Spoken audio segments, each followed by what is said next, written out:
Well, it's been a hot minute since I last did a Strange Manga I Find video, so I figured, hey, let's do another one. If you hear rattling in the background, that's Vanilla because she refuses to go to sleep despite it being well past her bedtime. But as always, my name is Ash, I love manga, and just because I call it strange does not inherently mean that it's bad. So without further ado, let's get started. It's become kind of a tradition, I guess, at this point, to have the first manga I talk about be related to animals. So right off the bat, I'm going to be talking about Neko no Konoha by Fujisawa Kamiya. I just realized I said Konoha instead of Kohana, which shows how much Naruto I've been reading lately. The description for this epic reads, "Cats usually walk on two legs. Super orthodox cat, Kohana, understands human language by walking on two legs and loves small cats and cookies. It looks like you're wearing a sailor suit, but it's probably like hair. My head is a little big, so it's unbalanced, and I'm hungry, but it's basically a good cat. The owner, A-chan, and the strange residents of Borough Apartment, Nebula, So are just a little dramatic, and the days are quite small." Yeah, that's not the best description in the world, but the manga itself is cute, so it's totally fine. This one was recommended to me by my wife, and I just love this beast of burden. Look at this thing. She is so comically small in comparison to everything else that every time she shows up on a page, I just laugh. Just look at this beast. My scale for whether or not a series is good is largely dependent on whether or not there's a character that looks like Serval from Komodo Friends, so this manga gets it out of the park. On this specific panel, both her and her master have like this little aura around them, and it just looks really funny, like she's radiating something. She has a full-size futon and everything, look at her. Just like an actual cat, she loves cookies and hanging out with its owner, and it's scared of dogs, and I don't think this is actually how a cat behaves, but I have birds, so I can't really speak on this. This page right here rocks, where it showcases her different sleeping positions. Then there's another cat too, and he has an eye patch, and this series is just really cute. It's inoffensive, there's nothing wrong with it, there's nothing like weird or creepy, and it hasn't gone like sentimental from the 4 chapters I read. It's sweet, it's genuinely really sweet manga. Compared to the other animal related mangas I've read, I would rank this around where that bird watching manga goes. It is leagues better than Inukai-san's dog, and also that one cat manga I read like months ago. I looked up the author on my anime list, and from what I could tell, the most notable thing they've done is participate in the Kobayashi-san anthology, but everything else seems pretty under the radar. Regardless, if you just want a little sickly sweet manga about a guy and his cat person girl thing, it's not bad at all. It's a really sweet little read, and I haven't read all of it. I'll probably go back and like finish it up, because there's only like 17 or so chapters out right now. Next on the agenda, we got Otoko Doji Onesan by Koichi Chihiro. This psychological thriller reads, "She may seem like a beautiful, sophisticated woman, but on the inside, she's just a XXX lady. The more she tries to act like a mature adult in front of younger boys, the more twisted and perverted she gets. A popular love comedy that has received over 300,000 likes on Twitter." Man, this one's cute, but why is she a grown adult going after a child? Like, I love how she's drawn, and I love how wide her face can be, and her design in general is really appealing. Why is she into children, bro? She goes on this little date with the high school boy, and it's cute, but it's also like, that's a child, bro. You're getting lessons from Epstein-san over here, who is pushing her to go on the date. It's like, bro, what are you doing? There's a lot of really funny gags about her just completely missing the mark and just harassing other children, like look at this glasses kid. And I guess by looking at the cover art where you see the sausage slipping between her chopsticks, it makes sense that she's like a clumsy buffoon, but it's like, ah, come on, why do you have to be into kids, dude? Watching her fumble the bag is pretty funny though, like just a lot of things happen to her and it's really fun to watch. The author is really good at drawing expressions and just visual comedy, and I wish, again, these were 2 consenting adults or something. I guess the big sister archetype is popular in Japan, but it's like, come on, man. There's a part where she tells her friend, like, hey, look, I found someone who really likes me, and she's like, wow, that's crazy, and she's like, yeah, a high schooler, and she's like, huh? But then it doesn't go any further than that. Like, her friend doesn't prosecute her for, like, dating a child. She's just like, you know. Oh, and it turns out that the busty woman, her friend, is the older sister of the boy, so it's like, great. You guys are partners in crime. You guys are all going to jail. She straight up bought a book that says how to pick up younger men. You might as well get a sign that says, I am attracted to children. Whatever, she looks cute here when she's eating a crepe. and when she's not attracted to children. Oh, and then there's this chicanery in the most recent chapter where the main busty girl sees that her little deviant is on a trip with her older sister, and she's like, oh my god, I can't believe it, he's cheating on me with another woman, and then she texts her, and then she's like, oh wait, go follow her. You have this American Tail-ass plot where like they're just wandering around and constantly missing each other. I'm like, this sucks, dude. And part of the reason why I even read this far, because I was hoping like maybe the twist is that maybe she is a high school student or something, but no, they say right here she's in college. Oh, you're a freak, you're a weirdo. You're a criminal, you're not a weirdo, you're a criminal. Then the chapter ends, and then she's in the same dressing room as him, and he's shirtless and has no nipples, and I'm like, aight. Yeah, I read all of this one. It has an 8.2 on Manga Dex for some reason. It's funny, I mean, it is pretty funny, I'm not gonna lie, but like, why are you into kids, bro? Like, if he was a freshman in college who's like a greenhorn and then she's like a graduate student, that could have been cool. That would have been really cute or something. I would have loved that. But no, we got Predator Vision, we got Chris Hansen highlight reel. That's all we get, and it's disappointing to say the least. But at least the art is nice to look at, and sometimes it can be funny. Yeah, sorry if I spoiled the entirety of what's out of this manga, but also, I'm not sorry.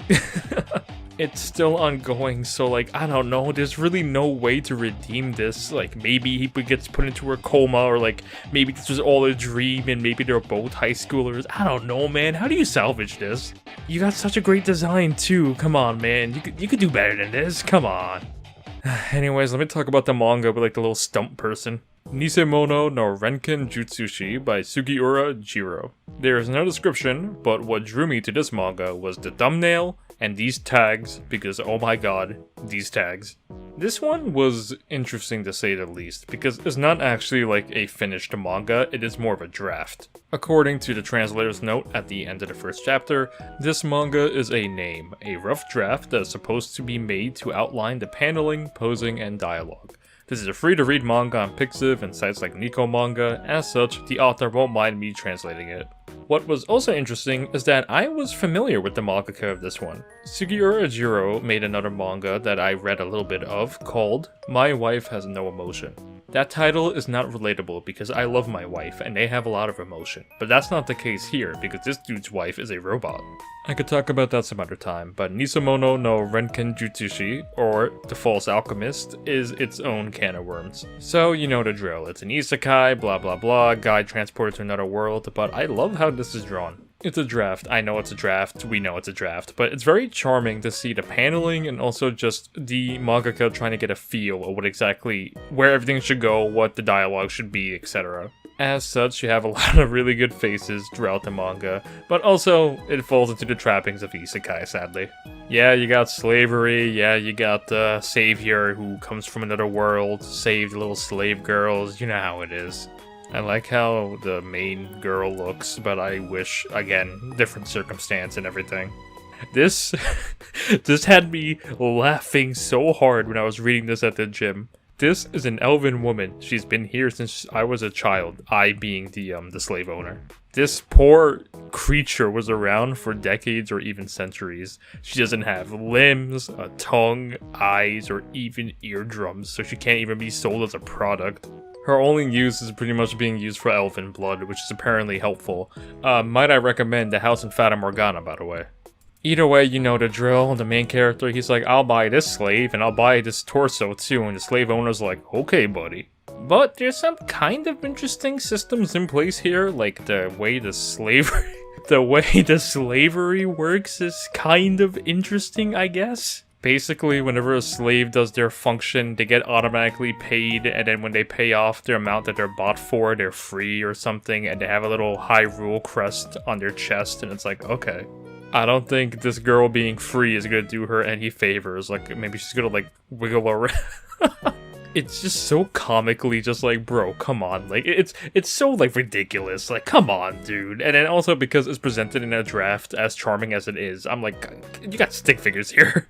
I've always been a fan of like fantasy manga that have like intricate systems. One example that I always go to is The Faraway Paladin. That one is wonderful. That's like the one isekai that I truly love, alongside ReZero, I guess. Even then, I think I like Faraway Paladin more because it's so well written, like it is bananas. But as you could probably guess, the whole thing is, the kid buys the slave and the little thumb, and then he's like, alright, I'm gonna free you, slave, and I'm also gonna get the thumb, her body back, and it's like, great, woohoo. Hey, look, it says Jujutsu over here. Hey, I don't know what it was about this manga, but I just kept reading it. I'm not caught up, I didn't read everything that's out, but I was actually kind of interested in everything despite their horrible circumstance.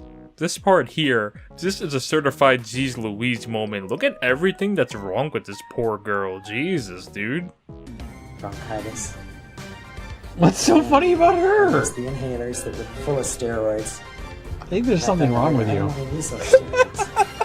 What are you even laughing at? The background? No, the things that are wrong with her. What? All the things wrong with her. This part did actually make me sad, like no jokes, when like they were about to put her in the bath, she starts wiggling, I'm like, ah, jeez. Like I was joking about it, but I'm like, I don't want to see that, I feel bad. There's some intricate magic in play that I'm not going to bother to get into, but it's a pretty interesting magic system, and hopefully this goes further than this rough draft. But even if it's just stuck to being a draft, I wouldn't mind following this one. It's charming in its own way, similar to how Ranking of Kings is very charming and well written despite its initial chapters looking a little silly. I love how the main girl is drawn. It's so simple, but like her big ol' eyes and her tiny irises are really cute. She can also shove her hand inside that crest, which is something that all slaves can do, I guess, so whatever. There are some other things going on that I won't talk about because I don't want to get kicked off of YouTube, but yeah, this isekai romance manga has, you know what it is. It can get pretty wordy at times, but if you are invested in the world, then I think that's gonna be a small barrier to overcross. So yeah, keep an eye on this one, and hopefully I don't end up eating my words when this ends up being like horrendous or something.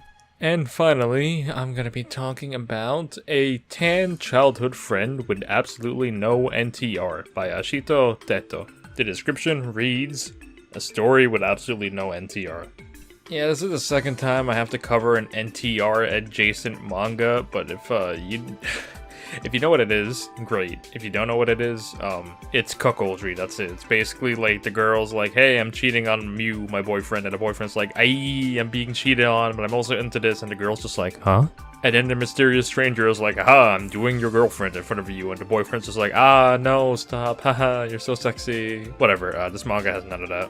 Each chapter is about like a page or two, and you could tell the girl is talking because she talks in pink, and then the guy talks in blue because that's how people talk.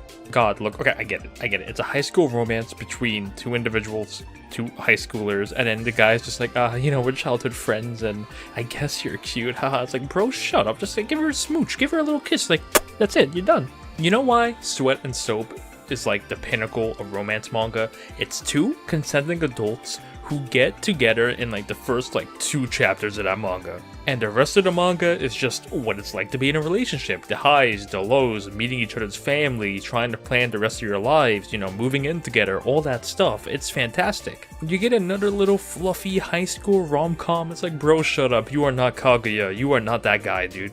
Anyways, here, look at this author's note. Despite the title, this is not an NTR series, nor an NTR bait series. In truth, even if it is somehow turns out to be one, which is stunningly unlikely, I will stop translating it on the spot because, although I may not try to kink shame anyone, may NTR die. My thoughts exactly, my man. Look at how she's drawn as a kid, like look at this little beast.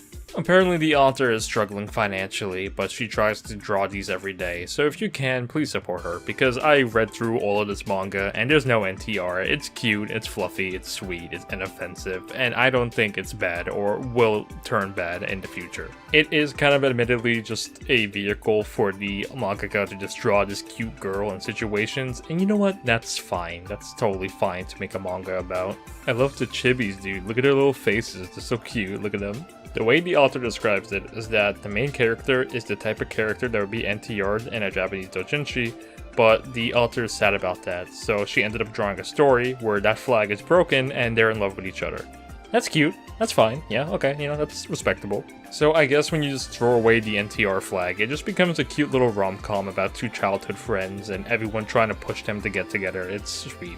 The art's nice, it's nothing, extravagant, but I like how the main 2 are drawn. It's cute, I love the use of color here and there. They try to bait you where it's like, oh, this guy is gonna come on to her, but it's like, no, he just hears her out and pushes her, like, go date him, what are you doing? Definitely a really cute manga to round out a week that wasn't really so bad aside from the Monogatari manga I talked about earlier. All these manga in some way, shape, or form have some form of merit, and I hope you give any of these a try. And on that note, it has been Ash, and thank you guys so much for watching. I just hit 1.4k, which is bananas, and hopefully, I'll be celebrating 2k sometime soon. Big thank you to my patrons as usual. If you want to support me, the link is in the description. Special shoutouts go to Isa Polaroid, Joe Papa 73, Sarah Lolita, Porpoise Vunny, Real Settery, Loose, Venti, Sea Crowns, Kiwi Kiwi, Sneaky the New Guy, V, Andrew, Audrey, Braystar, Silgon, Ongong, Amatiramasu, Logan, Sianaru, Jiva, and Chelsea. Thank you guys as always. I love you all. I love manga. And I hope to see you guys next time where I talk about probably some more manga. I'll see you then.